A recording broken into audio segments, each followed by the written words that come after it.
Downy woodpecker is found throughout North America. These birds have a prominent black and white checkered pattern, and the male has a red patch on back of his head. They are known for drumming constantly the trees and trying to establish their territorial rights. Their flights are unique such that they rise and fall. They are found on deciduous forests and gardens. They feed on insects and galls.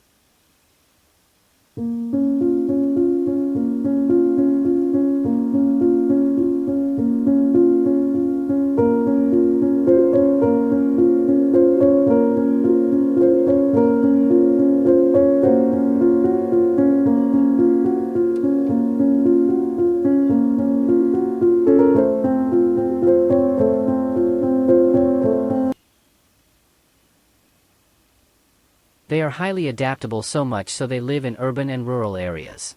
They are found in parks, forests, and where there are trees of all kinds. You can see these little fellows drumming and shrieking.